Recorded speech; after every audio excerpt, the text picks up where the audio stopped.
I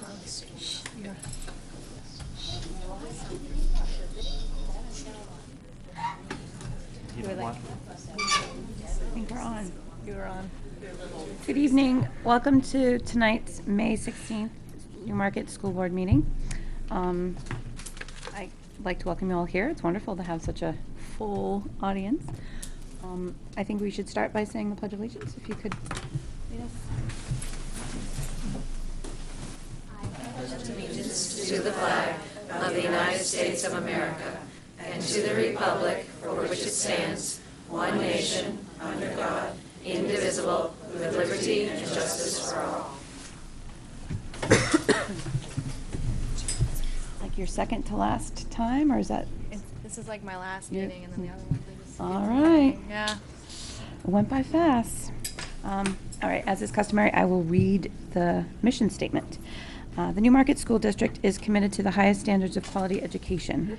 We ensure a safe and successful learning community. We embrace diversity and respond to the social, emotional, intellectual, and physical needs of every child. We strive to work with the broader community to ensure that students develop lifelong skills, enabling them to be contributing and productive members of society.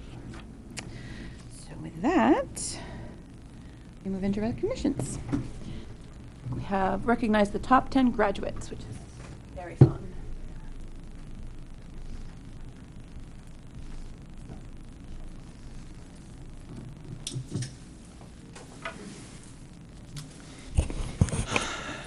As Kelly said, recognizing the top 10 graduates, to me, it starts that signal of, oh my God, the year is ending, we're graduating, we're moving on, and here we are recognizing people who've done the very best at.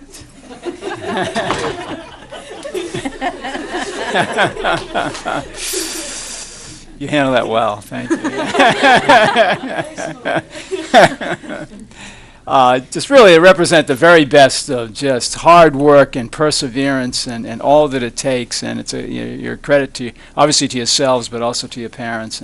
And certainly we as a school board are so proud to have you here tonight and be able to congratulate you. And I'm sure there'll be other opportunities as well, but this is the first one. I'm going to call you up alphabetically. When you do come up, we have a small token of appreciation for you. And then... Now see that? See that? All right, everybody's different. Everybody's different. And good job.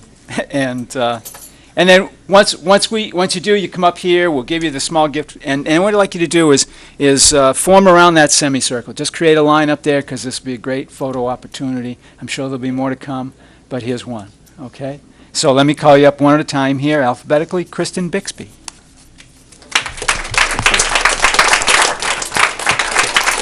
Congratulations to you, Kristen. Peter Carlson. Congratulations, Peter. Thank you. Good job. Alexander Chase. Congratulations. Good job. Good job. Jenny Dalrymple. Yep. Stuck together. Sorry. Great job. Thank you. Good for you. Nicholas Diaz.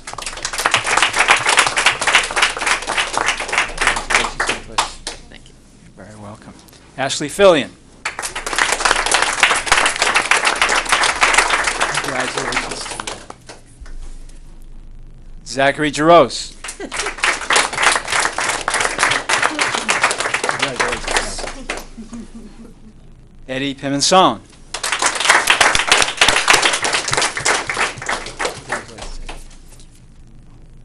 Catherine Rossi. I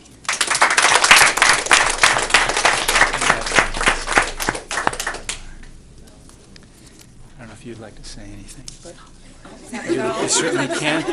No. Did I hit them all? Yeah, Wait, no. did I miss a name? I'm so sorry. Megan Fisher? Yeah. Holy cow. I am so sorry. All right. No, I just think this is a wonderful. That's okay. It is. That's okay. Hey, alphabetical. All right. All right. I think the last time all the members of the board board stood up behind them. Oh, that's an even better picture. Oh, yeah. Take your pictures. There was there. I'll get closer so I'm not.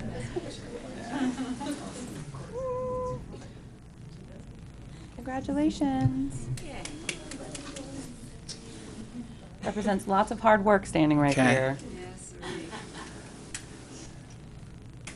AP exams are over, correct? That brings a smile.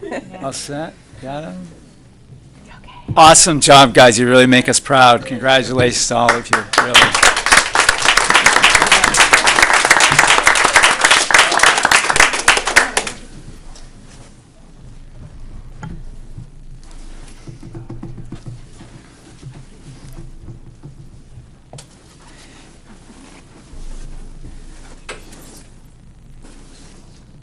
We have another set of recognitions again for seniors.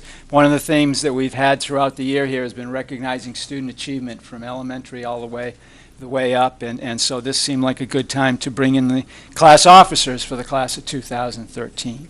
So, Annalise Schmidt, President. Congratulations. And I want you to stay up here too. Form a line there. That'd be great. Alex Chase, Vice President.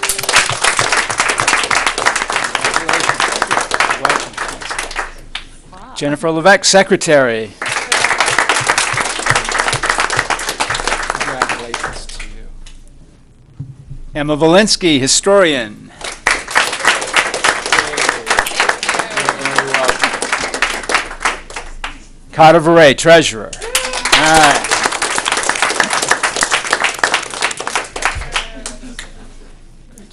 Great job.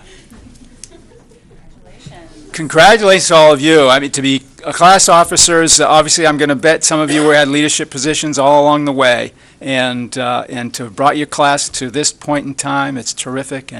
And you have a great class, and it goes to the leadership that I know all of you exhibit, because I've encountered all of you through the school. So congratulations to you, and best of luck as we finish this school year off. Okay?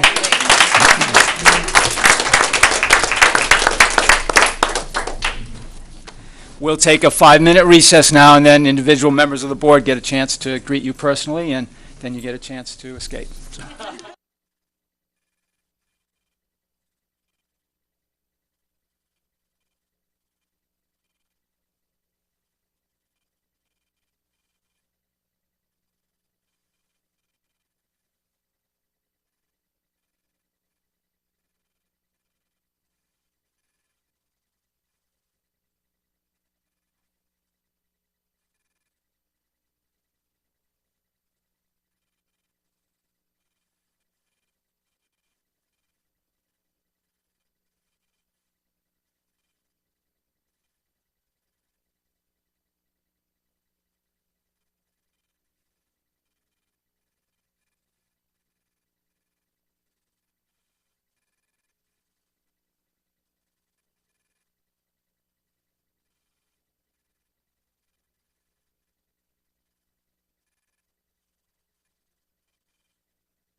See ya. Big guy.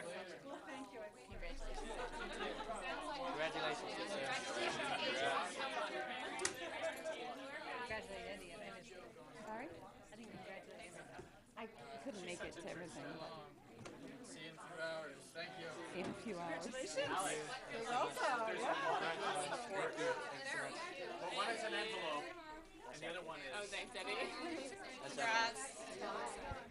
There goes our audience. Say, Emma, where do you think you're going? Better go, and I'm not the authority, so. Who would I talk to? Ask that question at orientation. You going in June? I'm going to Green Bay first to do the Gen Eds first, and then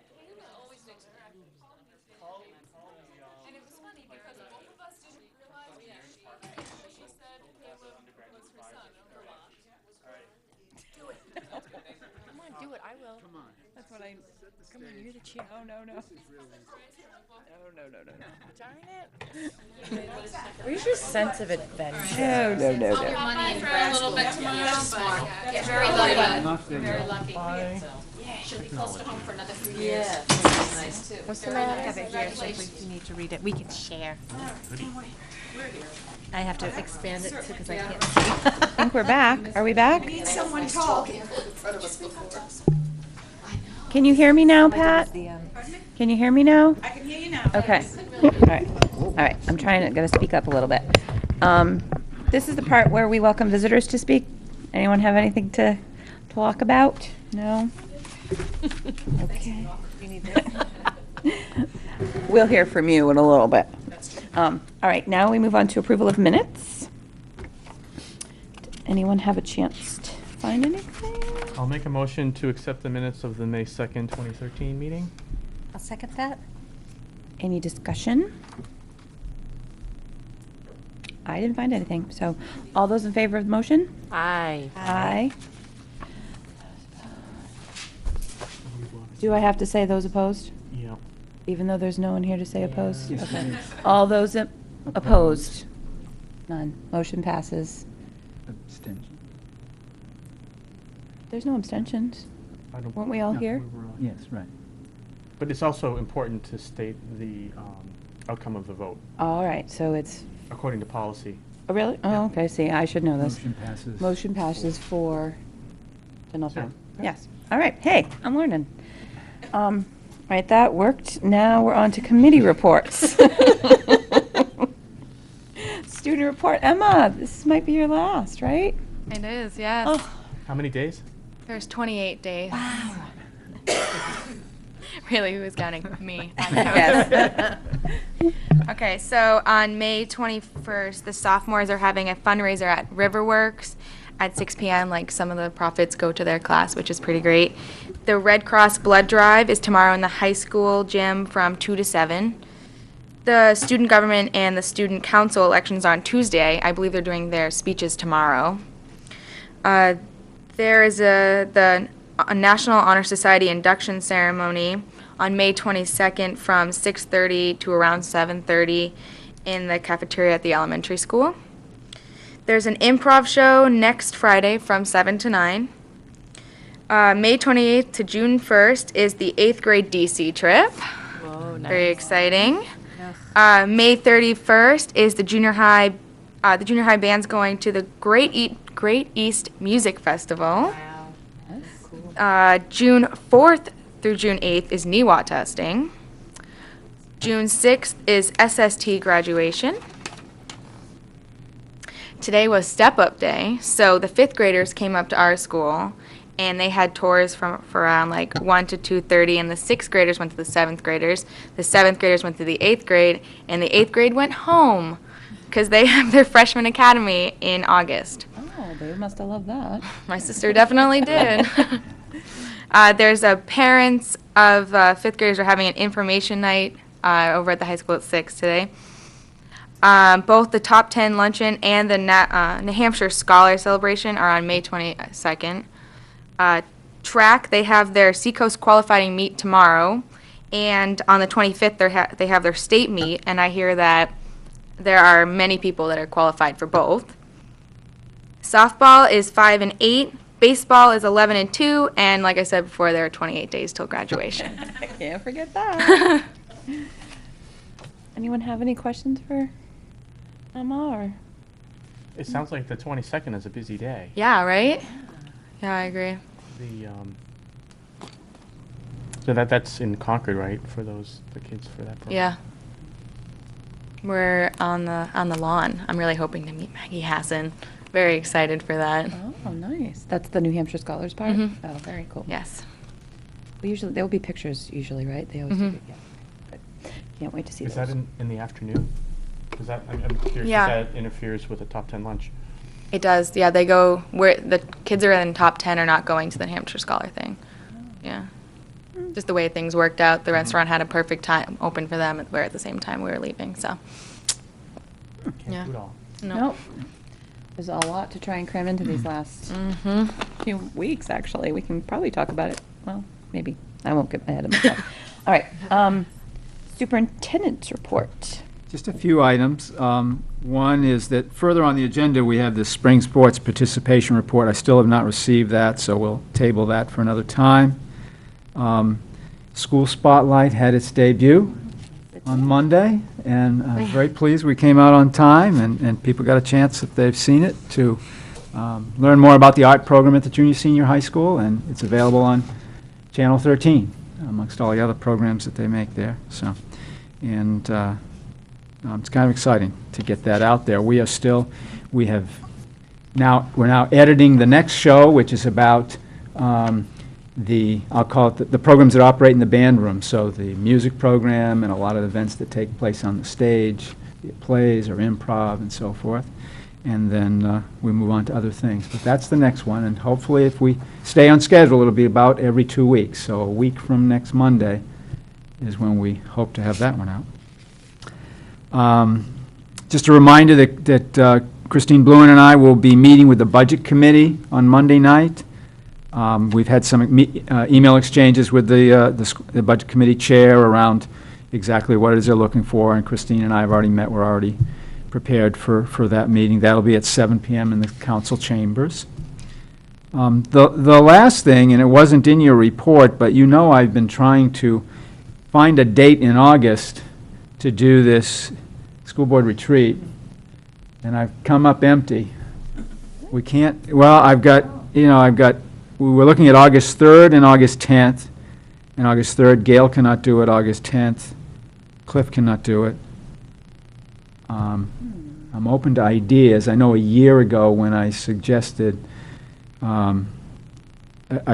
alternatives to this. Some of it was we meet at night during the week as opposed to weekend. And I don't know if that frees anything up or if you're open to that. It is a little more relaxed to be able to do it on a Saturday. We have more time, but we're having a hard time scheduling it. And I think you wanted to get it done before the administrators retreat, which is, I forget the exact date, but somewhere around the 14th or 15th. And but if you're open to it, we could look at August 17th.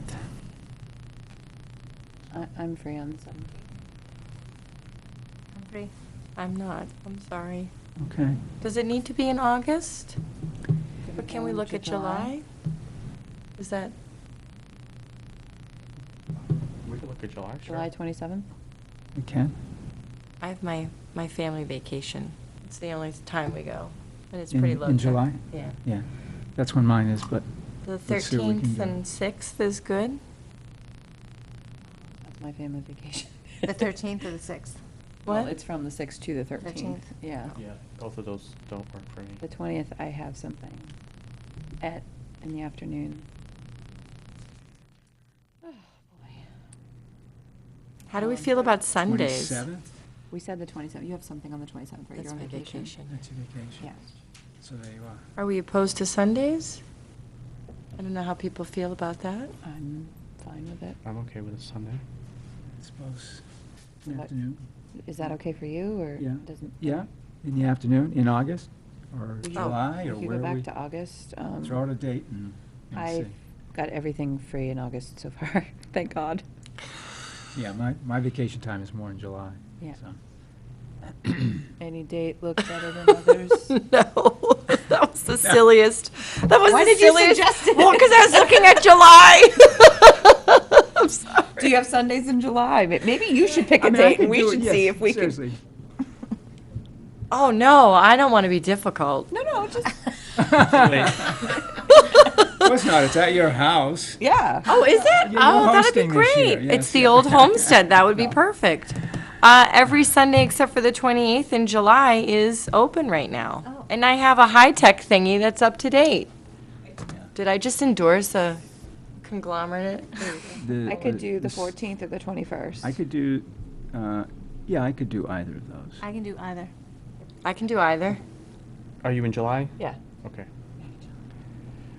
14th. Come on, Cliff. You're the holdout now. It's not my fault. 14th is a no. Oh, good. I was gonna say 21st would be better. 21st? 21st is a no. Okay. Boy, we are just unavailable Busy people. July 7th? That's, can't do that. that's a be around. holiday. I'll be on No. vacation. Oh. That's a no. That's not happening. So maybe evenings. Maybe we maybe we should send more emails. I mean, maybe, would it make more sense rather than wasting time now to just have us send our available evenings or dates in the month? We could use one of those online tools. I'm forgetting what. Yeah, they have those. Yeah, Oh, yeah. Who All right. Go to yeah, meeting. okay. And then, We'll do that. Rather than- Throw out a slew of dates and see Yeah, and just- what happens. Okay. and everything, like evenings are on the table, you know, Yeah. because I'm not opposed to meeting. All right, anyway. I'll get something out to you. Thank you. Okay, Sorry. sorry. Yeah, No, sorry. No, it's very difficult. And let's see. That's all for my superintendent's report. Okay. Any questions for Dr. Hayes? No? All right, how about your facilities report? Yes, I have a fair amount to report regarding the work we're doing with Oyster River. So let me go through that. Cliff and I attended a meeting on Tuesday of this week, and along with Chris Hendrisky and Assistant Principal Chris Mazzoni, and obviously representatives from Oyster River. We met at Oyster River High School. The first thing on the agenda were what we call the financials. What we are working on is not only to be certain of the formula for determining a tuition rate, but also the billing cycle, how that plays in. At what point do we measure enrollment that then triggers a payment? And then we also have been looking at long-term projections. And so we've got a model of how that plays out. So we're still working on that. We've got some, I think, some good ideas that also came in, and I'll talk about them a little bit later, with the legal review as to how to do all of this. So we're making good progress on it, but still there's nothing real specific that I can report out on financials. I do have one other piece that Oyster River had done at my request. So far in the model, we'd been using just a standard number to project growth from year to year. But what I asked Oyster River to do is to go back over the last 5 to 10 years and take a look at what has been their actual average of cost increases. And so that was interesting to look at, and I think it's not far off from where we've been projecting. So we'll try to finalize that. Then myself and Superintendent Jim Morse, we both had finally received feedback from our attorneys. The draft tuition agreement had gone through a legal review, and each attorney brought some different perspectives to it. We did them one at a time, and so and it raised some issues for us to talk about. But again, nothing that I still don't feel there's anything in that agreement that is a real any kind of contentious issue between us. I think we're really honing down how it will read, and so the next step in terms of that is for myself and the superintendent from Oyster River to get together with our attorneys and try and iron out the final the final pieces that we still have questions on. Then the two high school principals talked about the meeting of their transition teams. At each school, the principals formed transition teams within their schools, and they had meetings with their staff, and the idea is to try and proactively think about the transition of Newmarket students to Oyster River and how we can make that the most successful that it can be. So they had meetings at their own schools, and then about a week or so ago met together, and again discussed more of them. They raised some issues, but I think had some great ideas.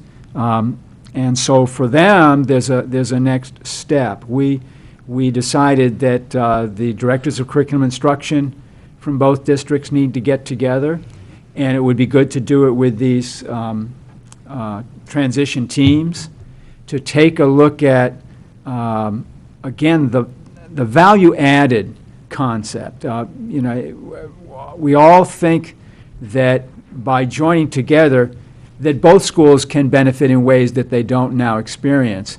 And so we want to involve the staff in taking a look at what they think as well, and involve the curriculum directors to look at that.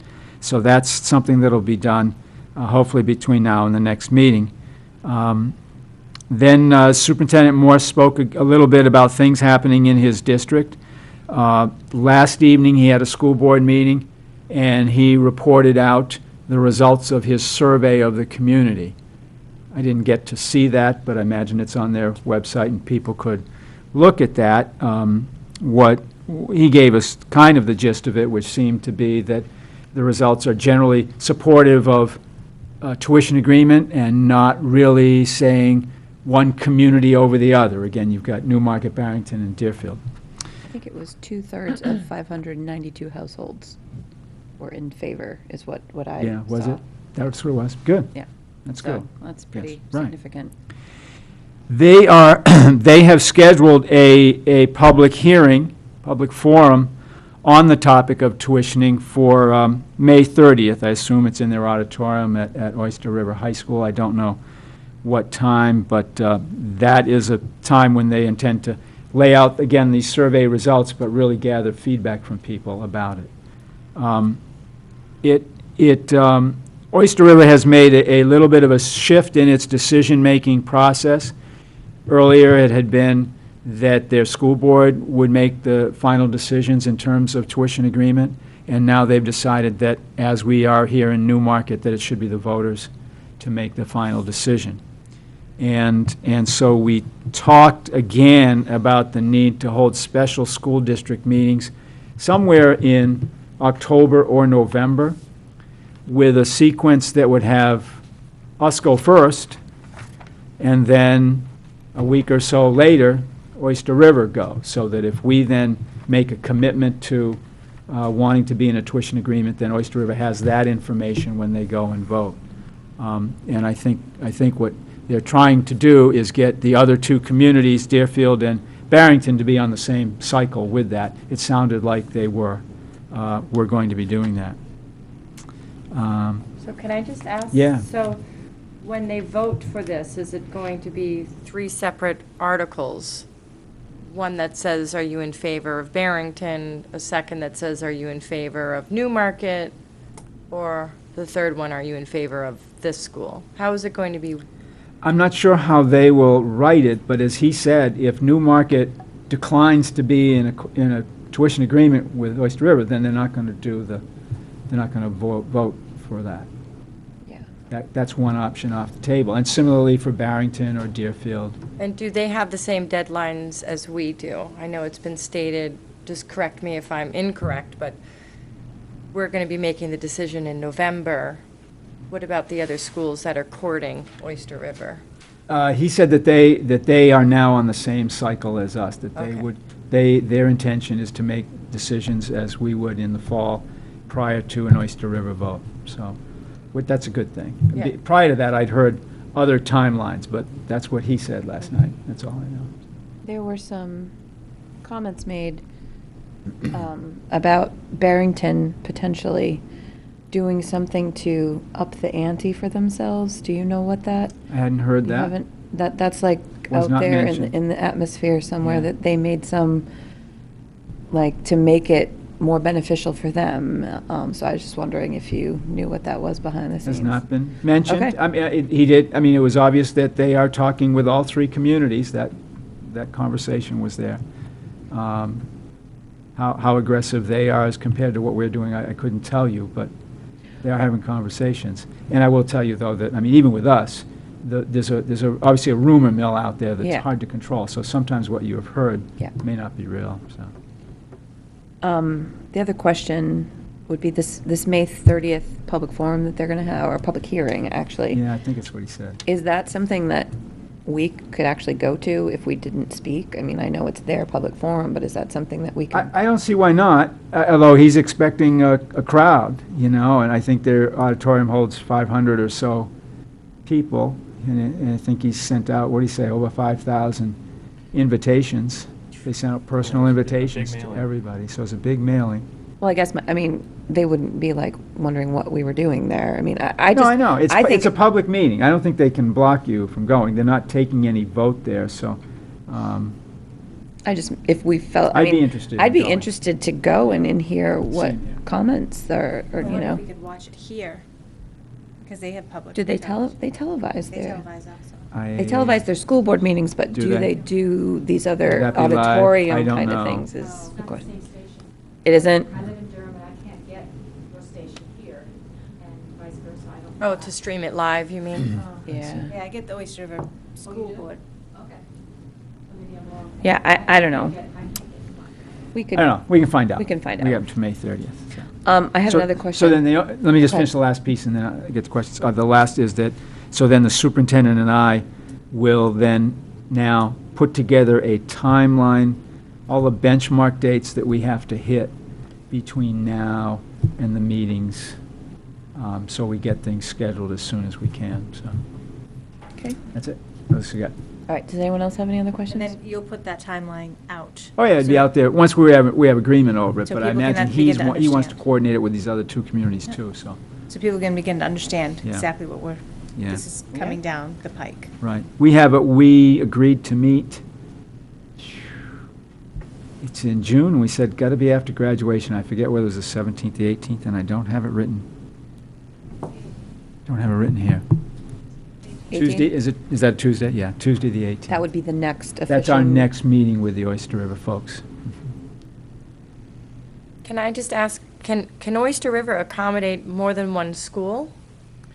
They can accommodate Deerfield and Barrington, or Newmarket, or Deerfield, or Barrington. But we essentially, do I have that right? There is some possibility of it being Newmarket and Barrington. However, for Barrington, it would be less students than I think what they're looking to send. But I don't know that. But You know, our- here's how I understood the description, is that we would send all of our students, Our high school students. all of our high school students, right. And then the difference between that in total enrollment and 915, which is their capacity, their self-imposed capacity, they would permit Barrington to fill those seats. And our student body hovers around 288, is that what the last number was? Around there. Up to I think one 300. projection actually goes up to 300. Okay. Yes. yeah, Between, Yeah, yeah. yeah. But we would, even us, we would be very close to maxing that 915 if all of us went. We'd be up around the 9, in one year up around the 900, but in other years less. So Okay. it really varies from year to year how many Barrington seats could be occupied. Yeah. Yeah, yeah. But I mean, there's a good thing to that. I mean, for us, sending that many students, it's requiring hiring new staff. For that small number of Barrington students, it's not going to require new staff. And I think it's important that people know that 915 in total enrollment is self-imposed because it permits them to still have the small class sizes. that Which is around like that 20 they want. to Low 20. 20s, Low 20s. some in the teens, really decent class sizes, and they certainly want to preserve that. They have a building that can hold more students, but with larger class sizes. So even though they would be adding more students, so it's all part of the discussion. Will it happen? I really don't know. Would they take some of our teachers? Or how does How that? do you mean? Like, if they hired new staff over there, would they be willing to look at some of our staff? Here's what they've said, is that they would be willing their commitment would be that anybody from Newmarket who applies for an opening at that school would definitely get an interview. They're not guaranteed a job. I think I wouldn't be at all surprised that they'll even permit some of our administration to sit in on their interview teams to kind of help provide additional information maybe about our candidates. But there's no guarantee that you lose a job here, you get a job there.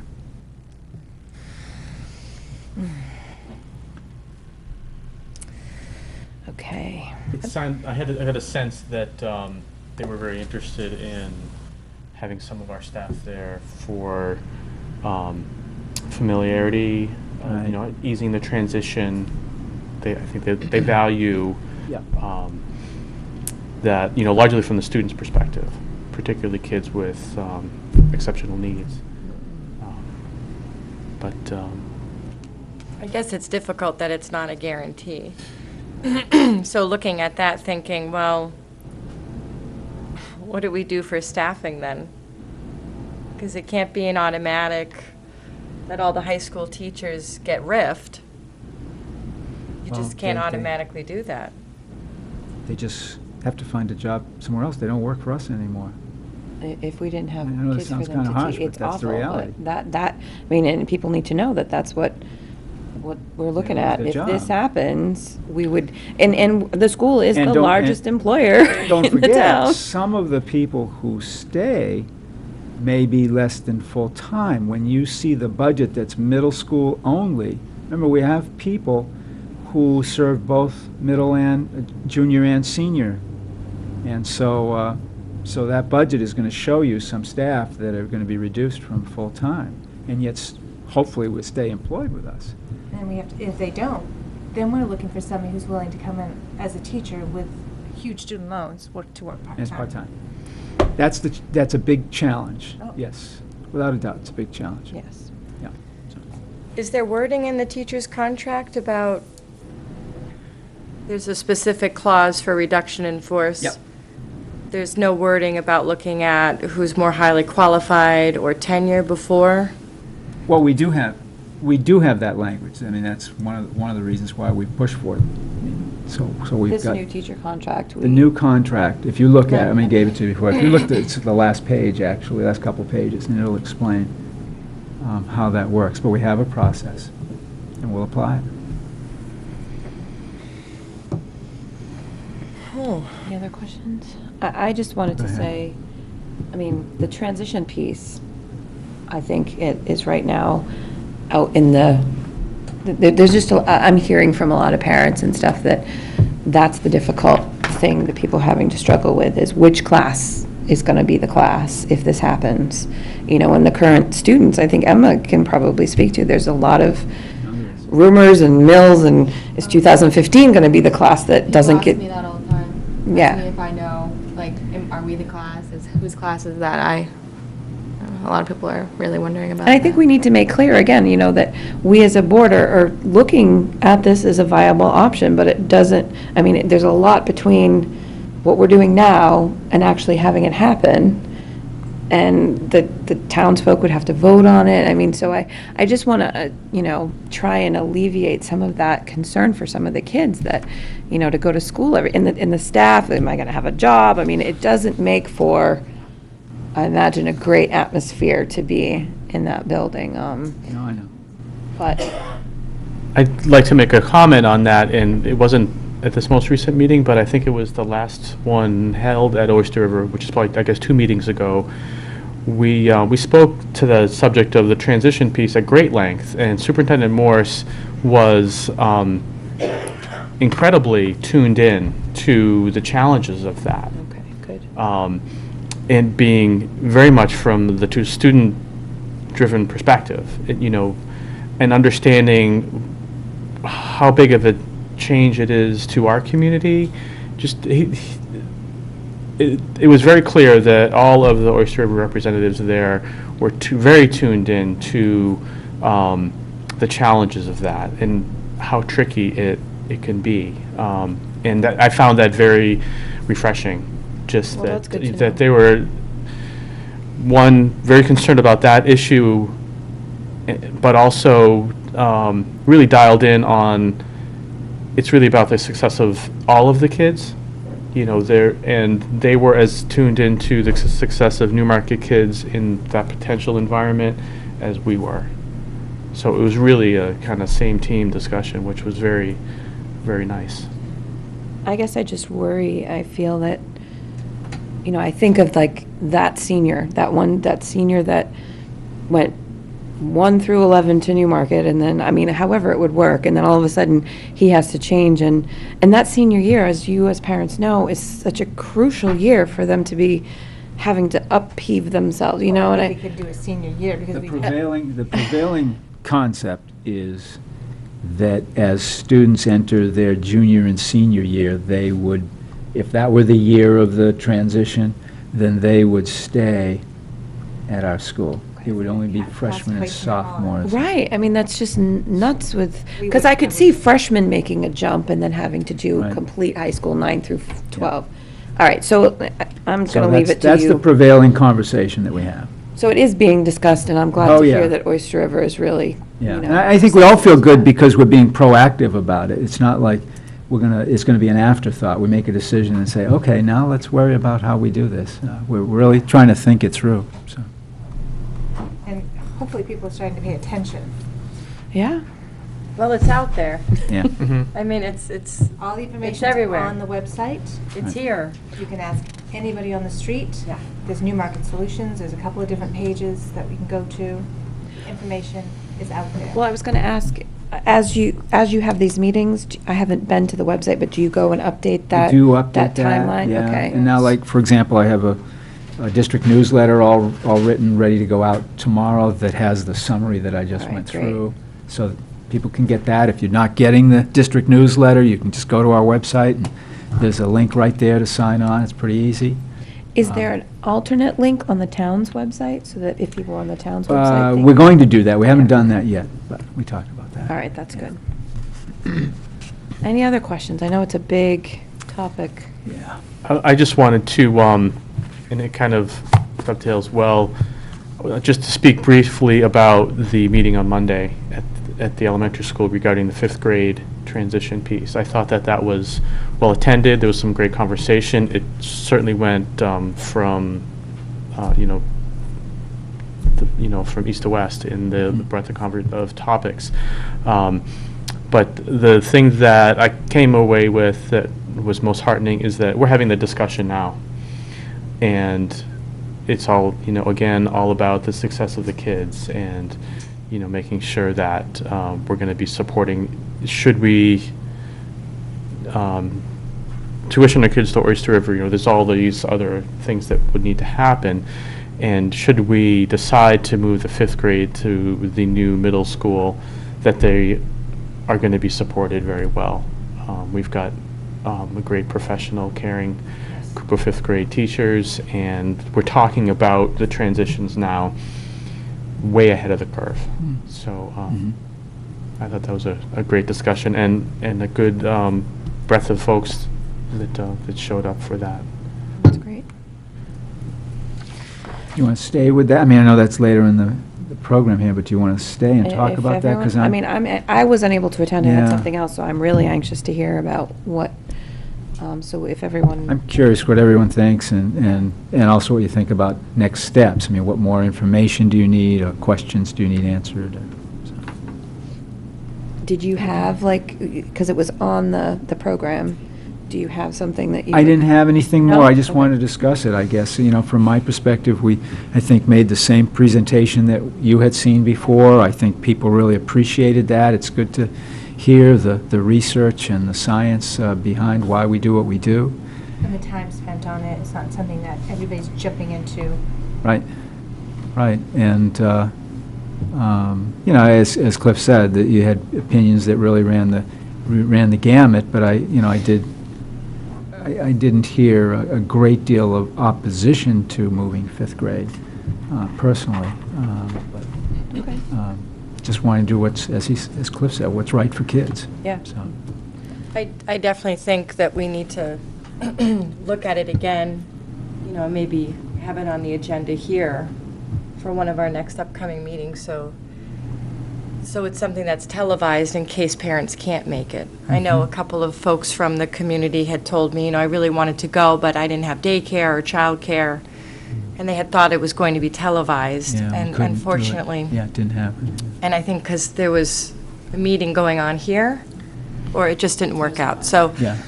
I also think, you know, and I had mentioned it earlier, but also at the meeting, the input from the teachers I thought was just incredibly valuable. And I'm not sure how we go from there, because there were only a few teachers that were able to make it or were comfortable speaking about how they felt about the transition. So I think it would be beneficial to have another opportunity for people to come and have it here so people can catch the information at home. Right. I'm happy with that. That's Yeah, fine. I think- love that. I Yeah. think it would be a nice, safe place for the parents and the teachers to come speak. Yeah. Yeah. Yeah. And could, maybe the fourth grade, because then the fourth grade would then have to transition the fourth graders to there. So would we need Oh, to yeah. speak to the fourth grade teachers? Because that would add something to their curriculum that they've never had. That's stepping ahead of, I don't know, that's my yeah, stepping way it's- ahead. This is uncharted territory. We'll Right. look at it. We'll see how we can frame it But I for you. definitely would like to hear Okay. from Yep. teachers and parents. Okay. So, did you have anything else on the facilities? No, No, that was it. pretty Yeah. much does it. Yep. Okay, now we move on to the program. And fortunately, the first item on the program is resignation of our Meg Looney Moore from the board. Did you want to say anything, Jim, or do you want me to? I know you're writing. Well, yeah, I'm writing some notes, but, well, I think you might read her letter states it better than All right. I could. So I'm just going to think you read do that the first. letter into the minutes here. It says, "Dear Dr. Hayes, it is with regret that I am submitting a letter of resignation from the board. The reason for my resignation is that I am no longer able to dedicate the time and effort needed to be an effective board member. This change is due to the sudden and unexpected death of my mom. She provided an immense amount of support so that I could attend meetings while she cared for my children in my absence. I truly tried to remain on the board, but came to the realization I cannot manage all of my home, work, and board commitments at this time. I have enjoyed my time as a board member and hope to serve my community again in the future. I am honored to have worked with you all on the many challenges our schools face. I have a deep respect for the board process, and I am proud of what we accomplished. Respectfully, Meg." So, that is very sad. Yeah. Okay, so now I think we have a couple of things that we can do, but we need to kind of talk amongst ourselves about what we need, how we need to fill this vacancy. In my tenure here, it happened one other time, and so it's not unfamiliar territory, I think, for Cliff and I. But Jim provided me with the RSAs. I don't know, did you? I didn't share that, I just gave them to you. But it basically, I mean, says that we just have to appoint somebody, and whether that be, so anyways, I think my recommendation, and we need to talk about this, would be that we do what the other boards have done in the past and open it up for letters of interest for people in the town. For a period of time, I don't know if it's a 1-week period or 2-week period or whatever, to get interested candidates. And then that gives us something to look at, and, but I don't know, I'd be happy to hear what anyone else thinks about that process. I think the idea of opening for 2 weeks, that gives it a chance to get out there, for people to discuss it, to understand the commitment, the time, Yeah. and see who throws their hat in. So if you do it for 2 weeks, would you then, let's see, I'm trying to figure out a time frame. Would you, so that puts us at our first June meeting. Yeah. And so would you then just probably have that meeting to review the applicants, and then the second meeting in June is when you'd make an appointment? Actually fill the position. Is that how you do it? Does that make sense? What do you think? Well, my recollection of reading the state law is there's a lot of flexibility.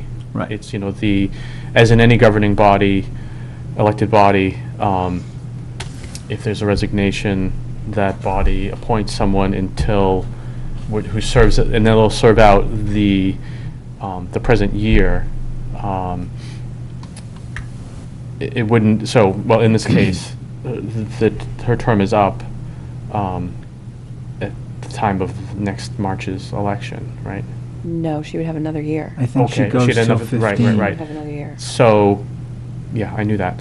So this would be, appointment, though, would be until March Would be Of 10 2014. Right. of 2014. And then in March of 2014, there would be an election for 2 seats. One of them for 3 years, which is the seat that I currently hold, and the other one would be for a 1-year term To fill her. to The fill last year of hers. the last year Right. of that term. Right.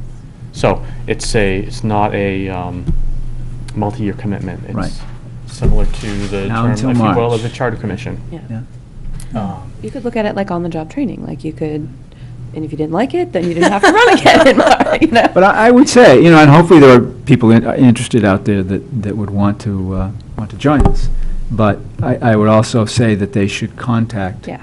you, any of you, or me, and happy to talk to them. I did talk with one fellow the other day, actually, because we are, when we hit the fall, we're hitting the busy season with Yes. budget and important decisions, example, this tuition agreement process. But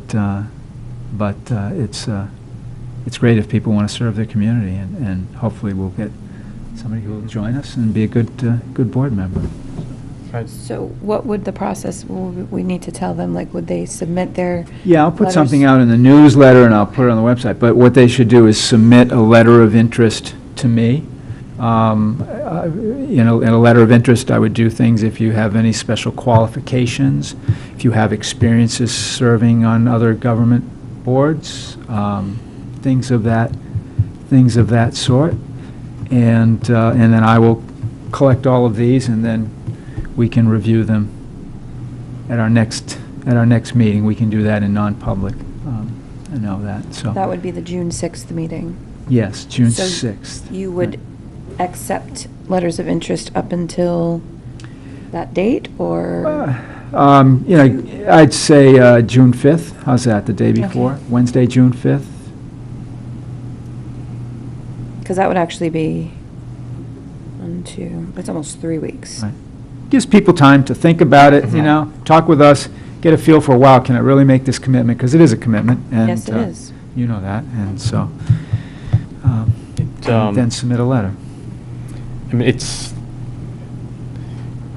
we're not in a rush to fill, I guess, the position. However, I don't want to take too much time. I'd like to have the new person on board, certainly for, become comfortable with where we are before we head into Budget the season. fall. Right. Yeah. Right. So I'm comfortable with that timeline. Okay. And I just want to add that it's big shoes to fill, and Yeah. I'm really going to miss Meg personally in Yeah. the role, as well as her perspective. Yeah. Same here. I couldn't agree more. I just feel, I don't want to get like emotional about it, because we ran together, and, we learned together, and, I think ultimately I feel fortunate that even after this has happened, I feel she's my friend, and I'm very fortunate to be able to call her my friend, and we still stay in contact, and I know she has such passion and commitment to the town, and I know she won't, she'll still be around and popping up in any way that she can. So we miss you already, but we're looking forward to the new new board, whatever that might be. I just want to say, if anyone out there wanted to know about the RSAs or whatever, we have copies of that if you have a question. Right. We can make that available to you. So I think that's it, right? Yeah, the only Yeah. piece is, once we get the new board members seated, sworn in and so forth, then we We'll have have- to have a new election of officers. Yeah, we'll have a new organizational meeting because all of her committee assignments Right? will then All have that to has to be be reshuffled. Right. reorganized Right. and all that, so. Yep. Okay. Anyone else have anything else they want to say, or? I guess my only question is, did we formally enough choose that date of the June the 5th? I mean, we're all in agreement We don't that have that to. date is the date that people just need to get their letters in? information in. Seemed like there was consensus Yeah, around no, that. there I just want to make sure, Yeah, I know. that's my sense too, but I just want to make sure that was Yeah. clear in the record. Yeah. Yep. And I think, it fits with the timeline. I think it's better that we get somebody who's on board, get them appointed before we hit the summer. Mhm. Yeah, And then yeah. time Be part of that to learn retreat some piece. things, I can do Yeah. have to do some training and get some background, do some background work, so. Mhm. Okay. All right, moving on. The next part of the program is Focused Monitoring Progress Report. Ms. Jean Parsons. Hi, everybody. Is this on? Can you hear me? No? It's on. It's on? Okay. Yay. Oh, It's now I on. can He'll hear it. turn it up, Now I yeah. can hear it, okay. I sent you a packet with your regular board packet. And what I'd like to do is kind of do this as succinctly as I can. There were a couple of letters in the packet, and the one that had the heading SERESC, S-E-R-E-S-C, on the top of it, is a letter that tells us that we have completed. Focus monitoring, by the way, was successfully completed. Yay. I also sent you information on Indicator 13, which is a component of focus monitoring, which I will discuss with you. As you know, every few years, the state of New Hampshire Department of Education comes to the different school districts, and they do a review of the special education programming, student achievement, and to make sure that we're following the laws and regulations and that we're providing the kinds of programming that students need, and that our documentation and accountability is clear. On the letter that is heading SERESC, at the bottom of it, there were two findings when we were initially when they initially reviewed us. We had two areas that needed to be corrected, and we did successfully correct them. The one was that a lot of our IEP goals were not written in appropriately measurable language. And when I first got here, that was something that I was aware of and that we were beginning to work on, but we still had some IEPs, and the luck of the draw, when they pulled them out, some of them. So we worked hard on that. We did some training with it, and I can say that all our IEPs are well-written in measurable terms now. We do quite a good job on it, and this letter indicates that they agree with us. The other area was that IEPs did not necessarily have good components of transition for students that were 16 years or older, were not well represented in some of the IEPs. Again, they pulled a group that didn't have it. And since then, we have done a lot in that area, and we've also done fine with that. Now, the other letter that is here, which is from, let's see, which one did I give you? The one from the Department of Education that says written notification of findings for compliance, 2012-13 for Indicator 13. Indicator 13 is one of, I forget how many total indicators there are in the state performance plan, which is, the state performance plan is developed by our State Department of Education. It's the required reporting mode to the federal government that we are in compliance with the requirements of the Individuals with Disabilities Education Act. And Indicator 13 is the 13th component of the state performance plan, and that has to do with transition. We all know what Indicator 13 is, but that's what it is. It's just looking at transition. Are we doing what we're supposed to be doing in transition?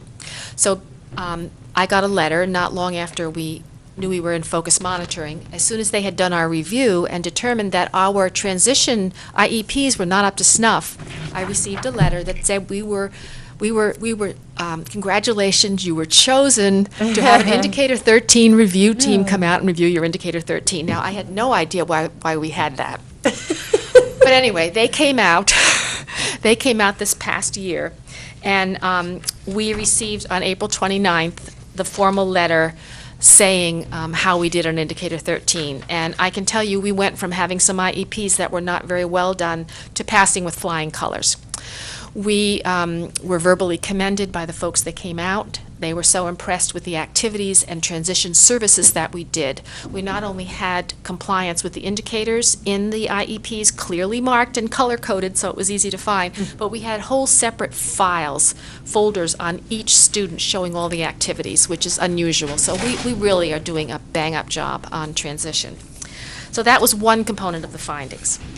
And the other information I gave you is, well, there was information as to what the Indicator 13.8 components are, which you were able to review.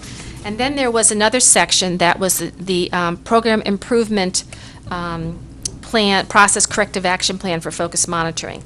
There was a section, I didn't give you the copy of those two components that I just reviewed to you that we had to do. One was the transition IEPs, the other one was measurable goals. I had a separate plan for those two. I didn't bother to, it was so brief, I'm going to fix it, basically is what the plan was. We're going to do some additional training and we're going to do it correctly. But this situation, which is 2.5 pages, these were all voluntary things. These were not required. When they come out and do a focused monitoring, they give things that you're not meeting compliance on, and then they make suggestions based on the team that comes out. Well, we think it would be nice if you did this, and it might be a good idea to take a look at that. We are not required to do any of those, but we addressed all of them. And you can look through them. Some of them had to do with the way preschool IEPs were written. Some of them were to make sure that they felt that some of the IEP service providers weren't receiving enough information about preschool test scores, so we made sure that was done in writing. Some of the IEP background, the way we had written the IEP, instead of putting a lot of information in each goal page, they wanted it in a different section for speech. We did that. You can review them. But we did all of these things. We finished all of them. None of them were required, as I said. And then the next part, we had an action plan, and this was what we worked on during last year's focused monitoring. We went through and we really did a data review, trying to figure out why. Why is it that our scores in our special ed NECAP scores are substantially lower than our regular ed NECAP scores, and why aren't we making the growth we need to catch the students up? That was our basic concern. And there was a goal here about index scores. We don't have, we didn't begin this program that we developed that's all outlined in strategies, resources we needed. All of that is all on the graph I gave you. We didn't start that till this fall. Because we spent last year going through the data and determining what we needed to do as a team. So we don't have this information yet as to whether our scores have gone up, because the scores were done, the NECAP scores were done in the fall, right in the very beginning of our efforts to make improvements. So we really can't yet report out on those scores. We'll take a look next year. I'll come back in the fall and tell you if we indeed made these index score goals. They're rather big goals, but we were shooting high. But you'll see here some of the things we went through to look at. Some of that we were looking particularly at math, and particularly at the junior senior high school. And we did a lot of looking at things that we were going to do. We were changing the way we did some math programmings. We were providing more extra support. We were looking to make sure that the student study skills labs that we do at the high school were also focusing on the particular math areas of weakness that students had, that we weren't just looking at study skills. So there was a lot of things that we've been working on this year, and this particular document really outlines that for you. So that's the gist of it. We will continue to work on these areas. We're continuing to grow and improve our math. One of the things that's gone on this year, and our curriculum and instruction and assessment leader, the CIA director, Pat Ballantyne, has been reporting to you on that and will continue. One of the things we have this year is we have Mahesh Sharma here working with the junior and senior high school. He worked a lot. He's a math consultant who's very highly regarded. We're fortunate to have him. A lot of other schools in the state are quite envious that we have been able to snag him for as much time as we have, and that's courtesy of Pat's efforts. did a lot of work in the elementary school. I know we have all kinds of non-negotiable levels of skill attainment. We're now working on those same things at the high school and junior high with Mahesh. That's ongoing currently. So all of that will, we hope, result in those improved scores, which we'll look at by next year. So that's really about it, unless there's some questions. I guess I'm curious, it sounds like you've changed your process as far as building your IEPs with metrics in them. Maybe you already started that process, so that I'm just wondering how we're going to stay where we're at the high level, the commendable documentation that we have for the transitions, et cetera. It's going to be a challenge. But what we're doing, the IEPs that we're writing now are, a lot of our IEPs have always been written well, but there were some that weren't. And what we're doing now is we have really clear measurements, so that when the IEPs, students who have IEPs should they transition into Oyster River, the goals are written in such a way that they're so measurable and so clear that the new case managers there will be able to look at them, know what to measure, and be able to use and mark student progress right from them. That's the goal, so that if a student were to leave our school and go to another district, or in this case the whole school moved to another district, that those IEPs transfer in a way that's readable, that's understandable, and that's clear, so that the baseline measurement, they know where the student started, and they know what to do to measure improvement exactly in order to determine if there was improvement and how much. And that's why it was so important to make sure those IEPs are well written. We didn't know at the time that transition such as we may be facing is real, but our IEPs are ready for that. That was the goal, to write them that clearly. So, and I think we're there. Can I ask a quick question from a curriculum geek point of view? Are these goals eventually going to be more aligned with the Common Core? Oh, absolutely. Okay. Yes, as we learn more and more about the Common Core, the IEP goals do have to align with that. Right now, they're still aligned with our New Hampshire standards, Frameworks, which is still officially what we're looking at. But as we move with the whole district into Common Core, the IEPs must as well. Absolutely. From a teacher's perspective, looking at strategies activities number 2, where students will review accommodations with their case manager prior to NECAP administration. I can't tell you how important that is. You're These absolutely students right. need to know, what accommodations do they have? How can they be more productive when they're in a testing environment? It helps them to advocate for themselves what they need. And I just really like that, putting responsibility of planning that part of their lives, on their shoulders, and having them be responsible for it. One of the things that the Indicator 13 review, as we were preparing for it, has really made us focus more on is making sure that students with disabilities attend their IEP meetings. We're not allowing them to say, "Oh, I don't really want to come. I don't really want to come." They're there. Unless parents tell us that they refuse to allow the children to attend, and we haven't come upon that. Unless a parent says that, students are all coming to their IEP meetings at the high school level now. And so it's important for them to know that, and we're also in the process of developing a course that we hope will be next year. We don't know yet if it's going to be offered, but we're in the process of getting that approval. That would be a course offered for students. It's open to all students. But what it would be a course that would help students to look at their strengths and weaknesses, to understand what they are, if they have an IEP, to understand their IEP, to be able to advocate for themselves, to know what they need, why they need it, how to access and how to look for help, and what to do, and to practice it. So Would that's that be something we open really to need do. 504 students as well? It'll be a course that anybody can take. Oh, great. Anybody can take. And there's also a senior seminar course that's already happening that has some of those components in it as well, that our transition coordinator will probably be a guest lecturer on some of that senior seminar course, though. So I think the two together is really going to cover the whole area. But yes, it's critically important that kids understand, because we do have some kids that didn't even realize they had an IEP. I know. And then we had others who thought everybody had an IEP. So we really did have some of our work cut out for us. Yeah. Any other questions? Other questions? Lots of work going on. Thank you very much. Thank you, Jean. Thanks, Jean. Okay, so we already talked about middle school grade configuration. Right. So now we could move on to employee handbook for classified staff. Right.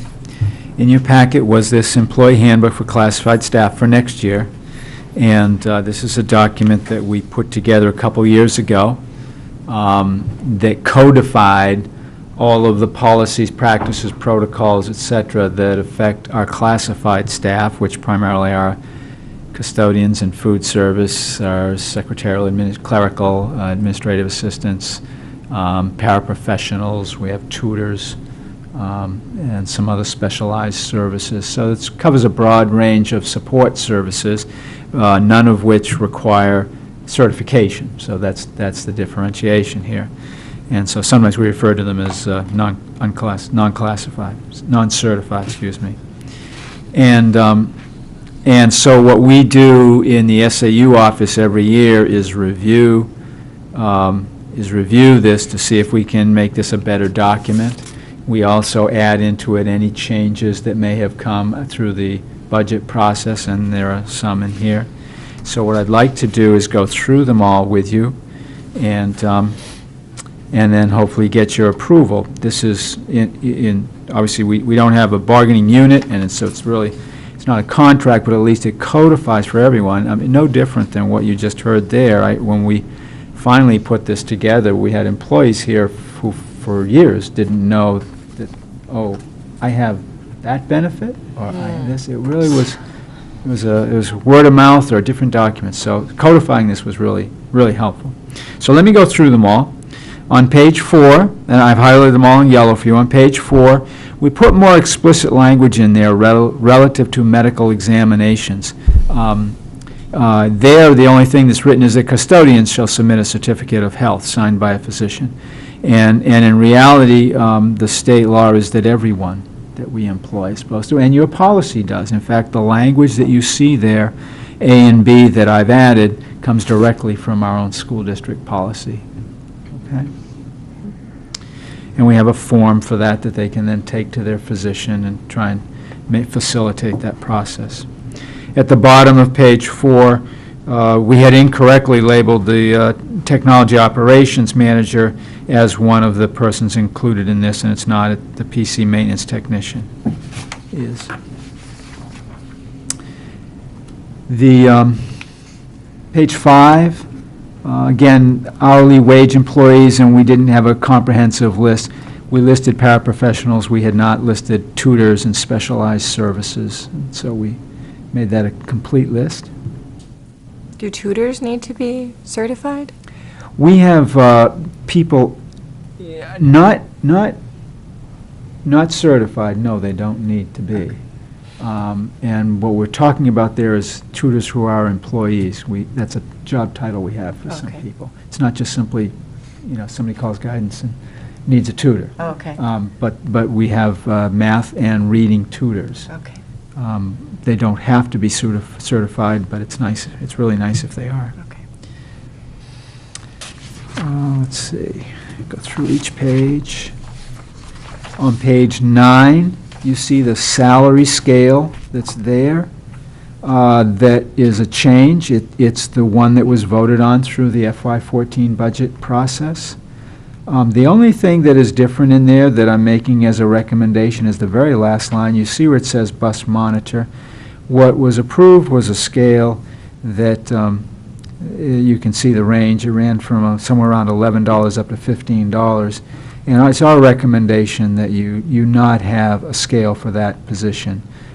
We hardly ever do it. We've got one now. We're already paying $15. It's been kind of grandfathered in, and we just think it should be just one.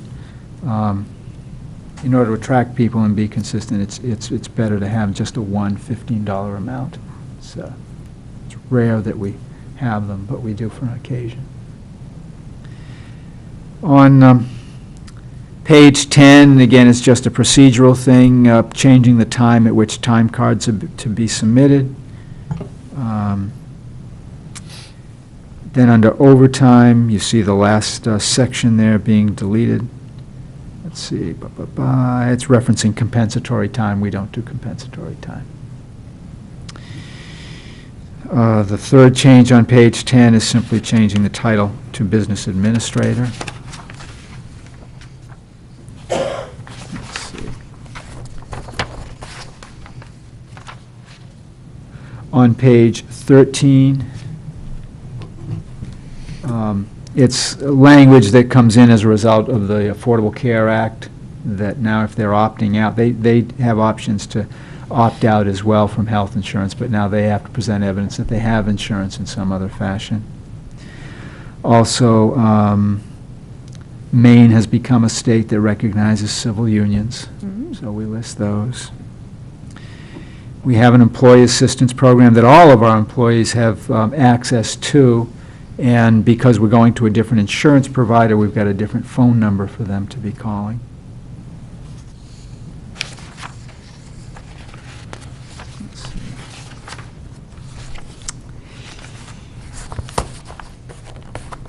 Sick leave bank, just a little bit of wordsmithing there. You can see the two of them there, just to make it a little bit more flexible in how we actually do implement it. We don't require that everybody deposit, and we don't keep days in a bank. We do it when the incident arises, and it's rare.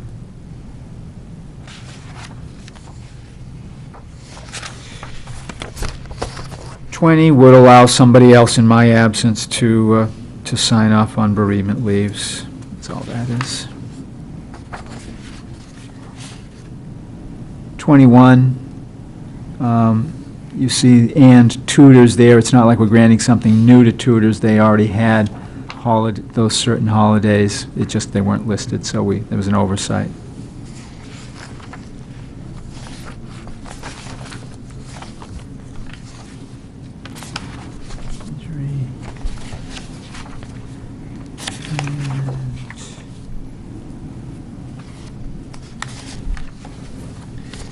And on the last page, page 32, one of the things we've experienced this year in getting substitutes for classified positions, sometimes it really is desirable of us to have DOE certification. And if we do, then the general amount of $60 a day is insufficient, because typically they're in some other role that would pay them more. So the $75 is just, it doesn't happen often, but it just makes a more equitable payment to the employee who happens to have DOE certification. You see that to the left on 31, there's no change in the coach's compensation again. So those are all of the changes, and I don't know if you had anything else that you have questions on. Happy to answer them. I just had one. Yes. The mission statement needs to change. Oh, thank you so much. Yeah. I was looking at it, and it was like, this doesn't look like the same one. No, we did a little. Okay, thank you. That was the only thing I could find. So if there are no questions, if you were to approve that, and then I can get this distributed to our employees. Any questions? I'll make a motion to approve the non-classified staff handbook as presented. I'll second that. Can I just wordsmith that a little bit? You said non-classified, classified Sorry. staff. It's either Classified. non-certified or classified, so it's classified staff. Thanks. Yes. Okay. Sorry. It's okay. We had a second. Any discussion? I'd just like to mention, all the changes there are, phone numbers and pretty small tune-ups from, well, I think it was a new document last year, was it? Maybe we're 2 years in? Yeah, I think last year may have been the first year. I think so. I think it was, yeah. I think that speaks Yeah. to what a thorough job that was done a year ago. So thank you for that document then, and for keeping it up to date. It's so useful to us and to the employees, so it's great to have. Thanks. Anything else? All right, all those in favor of the motion? Aye. Aye. Opposed? Okay, passes 4-0. Okay, so we don't have spring sports participation report, so we might have that next time Hope to, possibly. yeah. So now correspondence, Wellness Day survey. Yeah, and I know we already reported out what we thought was just a terrific Wellness Day experience for students and staff, and but they did a survey, and so I've given you some of the comments that came in. As you can see, just people very impressed with our students, very impressed with the day, eager to come back and do it again. So it's a great day. Was this the first year that we did that kind of Wellness Day? And that, No, I think we've done it before. we have, I don't- on that kind of level, it just I'm seemed not like. sure we did it in this way, though. I think, maybe I'm wrong, but I think we've had it before, but I think we did it Maybe a little bit of a differently. different format, but it's Right, not new. yeah. Well, I like how they offered so many things. I just think it's wonderful. Right. And the speaker, everybody loved the speaker at the end. Yes, yeah. I think that was one of the days that my child came home and was like, well, I shouldn't say the only day, but she was like, I was really inspired today. I was like, yes, I'm glad, that's what you're supposed to do. That's right, that's right. One other thing under correspondence, the elementary school newsletter is there. I just draw your attention to one thing I got the chance to watch, and it was really a fun event. On the second page, right in the dead center there, you see it says Math Bee. And Kate Geyer wrote this, we just had the Math Bee, it's kind of hard. You only have 2 seconds to figure out a problem, and it was mental arithmetic, which I love. I love challenging them with mental arithmetic. So she says, like 5 times 5 with only 2 seconds to figure it. And I think everybody did well. If you have fun, that's what counts, right? The person who came in first place was Tyler Hall, then Sylvia Rissel, and finally Gus Vigorito. I think some people might really enjoy the Math Bee. Cute write-up, and it was a terrific event. I mean, the enthusiasm in the room was just awesome. Everybody was pulling for all of their friends to do well. That's not a lot of time. No, it's Me and not. migraine just thinking about it. Good for them. Okay, that's correspondence. No business department. Not tonight, no. Okay, on to policy. We're just Yep. banging them out. Yeah, you have a number there that are for first reading. The first one is related to a policy that's there for a second reading. I had given you a policy last time on fixed assets and told you that Christine was still reviewing the related policy, which is much more the specifics of it all and how it all works and explained in great detail. And you can see what I mean. But Christine has reviewed it, and it has not changed. So this is a review. There are no suggested changes to it. But again, with our policy of wanting to review them every 5 years, I'd like to come back for a second reading, and then it'll put a year 2013 on this. So, Okay. okay. Then there are 4 new policies which came about as a result of Meg's resignation, my doing some investigation and saying, okay, what does the law say and what do policies say? Now, it's not required you have these because obviously we know the law carries the day and gives us direction. But personally, I think it's good to have this stuff in policy, and you can then have access to it and not have to look it up through the laws. So there are 4 that are new. One is relative to school board elections and all proper RSAs. The other is board member or district officer resignation. So like if the school treasurer or clerk resigned, how would you fill that? And again, the appropriate RSAs. Unexpired term fulfillment, which we've described tonight. And gives the IRSA. And then lastly, student members of the school board and how they are to be selected, so forth. Yeah. Any questions on those? Okay. Those are great additions. Yeah. When are they going to be voting? The students? Yep. Students have voted, right? Have you not voted? Oh, no, No, next week. Okay, Tuesday, all right. So at our next meeting, you will know who your replacement is. The replacement will be coming to the meeting. Okay, Any other questions on those? No? Then we have the three that are there for your approval this evening for a second reading. The public gifts and donations, and then a relate, and that's a new policy. It's all new, although it's what we do, but now it puts it in policy. Acceptance of gifts, which is more of the procedural policy that accompanies it. And then the one that I mentioned before, the policy on fixed assets. So that's a review, and a review again without change. Okay, so do we have any motions for these policies? I motion to accept these. Gotta do them one at a time. Do them one at a time. Do you have them? Yes, to do the fixed assets. So it would be Policy DID. policy DID. I second that motion. Okay. Beat you to it, Cliff. All right. Saw you We're leaning. moving in the right direction. Any discussion? Pretty non-controversial Yeah. stuff. All those in favor? Aye. Aye. Opposed? None, so that passes 4-1. 4-9. 4-0, I'm sorry.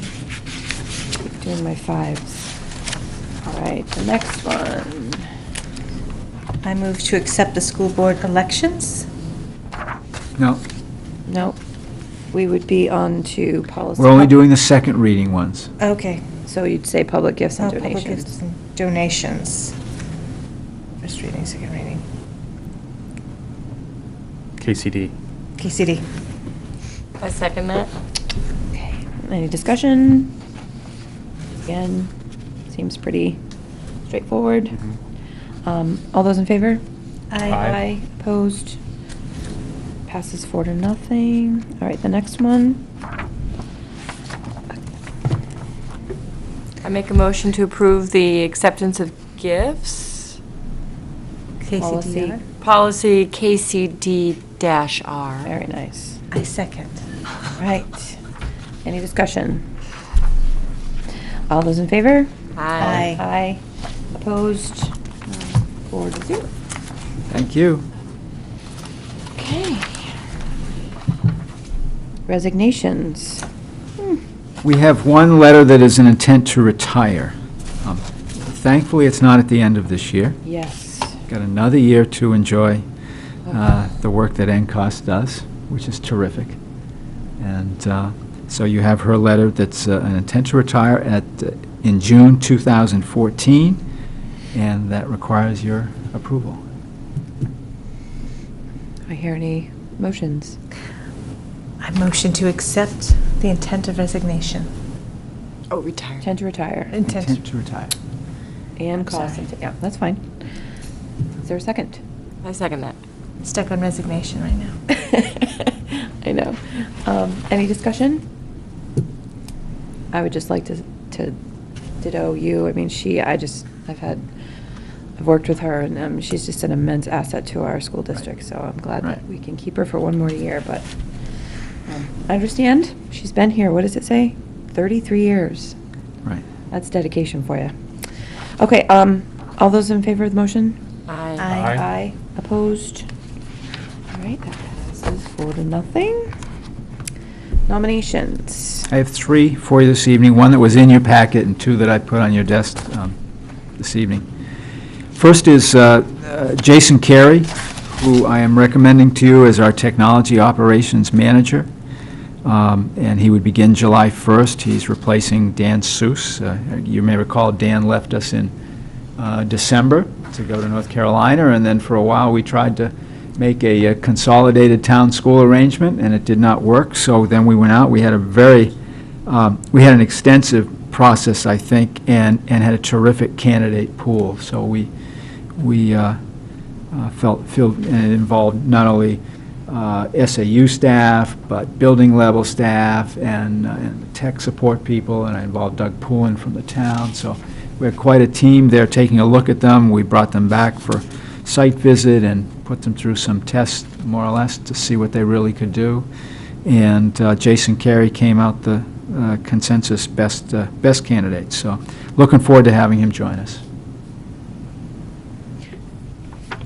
I'll make a motion to accept the nomination of Jason Carey as Technology Operations Manager. I'll second that. Any discussion? I guess maybe this is a good time to throw in a couple words of thanks for Jamison Savage and Doug Poulin and Deb Right. Boatwright and all the folks that have Right.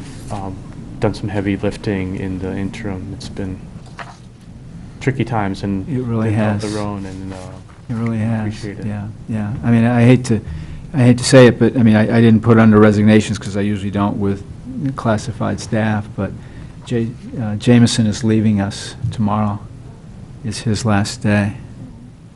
And he's been terrific, but Wow. Maybe yesterday threw him over the taking a edge. job somewhere else, and so we'll be posting for his position to replace him, so. When does But this- he has done a terrific job, and he has not left us in the lurch. What I have arranged with him, although I'm accepting his resignation effective tomorrow, so that he can begin work at his new job on Monday, is that he will work for us evenings right through the end of the school year. So he'll continue to provide us a good level of support, so we're not left high and dry.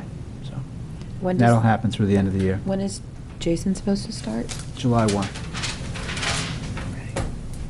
So in the interim, what's going to happen is that Jason is going to be meeting with Jameson in the evenings and going through, you know, Coming up to a lot of speed. good transition, coming up to speed, getting all the information that he needs, so he'll be ready to hit the ground. And then Jason will also be involved then in hiring Jameson's replacement. Wow. Oh, we wish him well. Yeah. And we still have, you know, I mean, I have to say, Doug Poulin has just been a terrific ally throughout all of this. You know, when we've been struggling a little Yeah, bit lately yeah. with our website having problems, and Doug gives us time to try and decipher what it is. And so he'll still be there for us. So transition-wise, until July 1st, we're going to be fine. It's just not going to look our normal selves. So, Well, big thanks to them. yeah. All right. Did we vote? Yes, no, I have to do all those in favor. Aye. Aye. Opposed? None. Thank Carries you. 4 to Thank you nothing. very much. The next nomination I bring to you is that of Megan Boyle to have a position at the high school as 11th grade English teacher. As you see, she has been teaching at the high school since 2012 in that position, filling in a maternity leave. The person on maternity leave is not coming back. But I think it's really important to tell you that she didn't just automatically get the job because she's been substituting. She really had to prove herself through a screening process with others, and yeah, she's done a terrific job for us, so I'm not at all surprised to see her here tonight to be nominated. Very supportive of her students. Yeah. I move to motion to accept her nomination of Megan Boyle, 11th grade English teacher. 11th grade English teacher. Second? Anyone? I'll second. All those in, oh, wait, no, discussion. I think I really like these comments. I know you do. I was Yeah. going to say that. I mean, I think it's quite, let's see, when was she? She graduated in May 2012, and she's already worked on creating 2 new electives. That's pretty And she's very involved. in- dedicated, yeah. Yeah, in She's the done it. Poetry Out Loud. Yeah, Well, I done a think great we're job. Yes. Fortunate to Great hold job on with to us. her, though. Yep, I agree. All right. Yes. All those in favor? Aye. Aye. Opposed? None.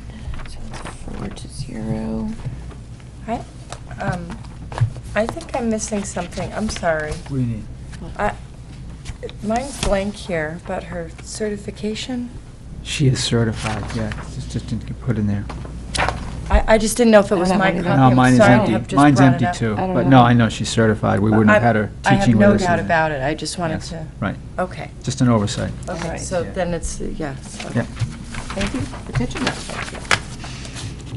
Eagle eyes. Third nomination is that of Megan Fenton to be the high school mathematics teacher. Megan has a Bachelor of Science in Math from Notre Dame and a Master's in Math Education from New York University, and she's spent the last, I forget, 8 years or so teaching in New York City, in Brooklyn, and Long Island, and on Long Island, and moving up to this area, and just has a terrific record of accomplishments in her positions. And so I had a phone interview with her today and was extremely impressed, so. And what grade would she be teaching in high school? Do we know yet? I think it would be more like what courses would she be teaching? Okay. Yeah, it's probably. what courses. She would be designated for high school. I can't remember what Lori Becker taught. I think Lori Bucker taught Algebra 1, but I think she also teaches Algebra 2, because I know when I talked with Megan today, it was about teaching Algebra 2. Ms. Becker teaches my problem stats, Yeah, and Stats. thought geometry too. okay, yeah. So- Yeah, and her background is having, and Megan's background is having taught just a variety of courses all the way from algebra to pre-calculus. Wow. A lot of experience. That's great. Sounds like a good catch. Yep. Yeah. And she's from New York. I guess someone likes that. I do. Would you care to make a motion? I would like to make a motion to accept the nomination of Megan Fenton for high school mathematics teacher. Thank you. Second? I second that. Okay, any discussion? I think we just did. All those in favor? Aye. Aye. Opposed? None, so that's 4-0. Do we have a manifest? I think we do. We do. do. I'd like to make a motion to accept the total of all manifests for $924,660.51. Do I hear a second? Second. Any discussion? No? All those in favor? Aye. Aye. Opposed? Okay, so that's 4-0. Other.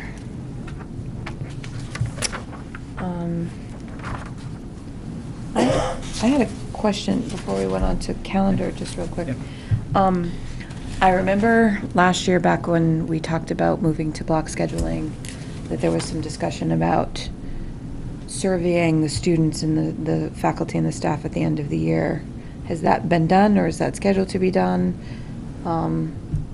That's what I don't know. You don't know? Okay, I don't could know. you I'll check on find that, out. please? Sure, yeah.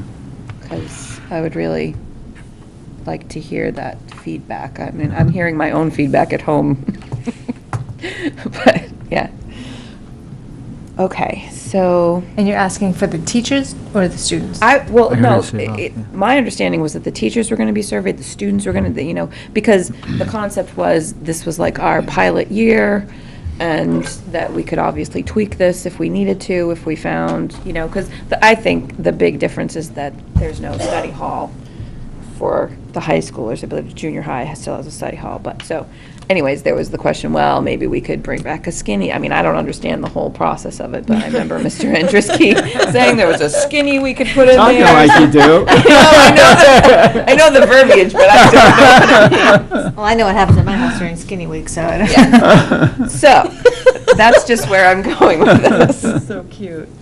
So anyways, I was just All right, curious. I'll follow up, yeah. Yeah. Okay, so now we just move on to calendar, which I don't have, so I'm going to look over here. I don't know why I didn't print it. Let's see, where are we? Looks like there's a lot. The budget committee meeting should be 28th. interesting. That's on the 20th. I'll make a plug 2 days later for the, on May 22nd, the top 10 lunch that the school Yes. board Yes. members are welcome to attend. It's, I can't make it's that. a lot of fun. I know. I think I'm going to be able to make it. I just have to rearrange something, but I'm And looking I love forward to it. kava, too.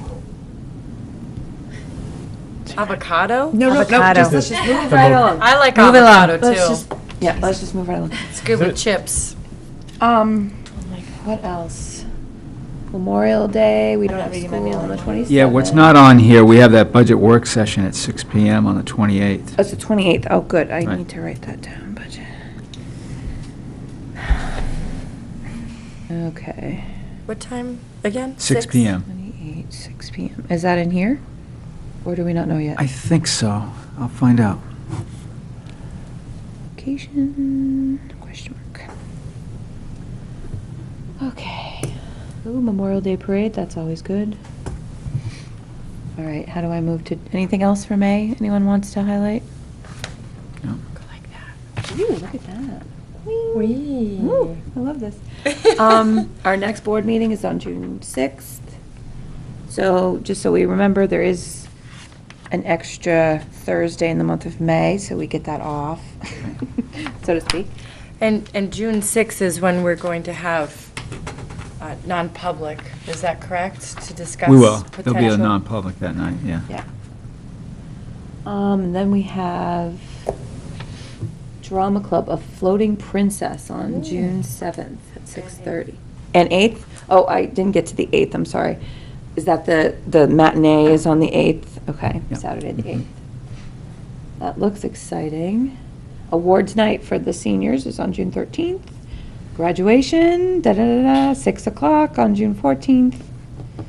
Where is that going to be? In the gym? It's in the gym. Do you have plans to try and have it outside, or is No, it we been- decided to have it indoors because it had like a better community feel, like everyone's all together. Yeah. I do. That's good. I'm- I like it. I love it in the gym, so I think that's great. Then there's no panic that day when it's raining and everyone's like, "Ah, Exactly. rain." Um, Exactly. And then the very last day of school would be June 24th. Anything else? That's it? No? Okay. We have no non-public. No? Okay, I would take a motion. I'd like to motion to end the meeting from today. I The think May, That would be a motion to adjourn, I Motion imagine. to motion to adjourn. adjourn the May 16th, I'll second. 2013 school board meeting. Okay, all those in favor? Aye. Aye. All right. Opposed to that, I imagine. It's a nine. All right.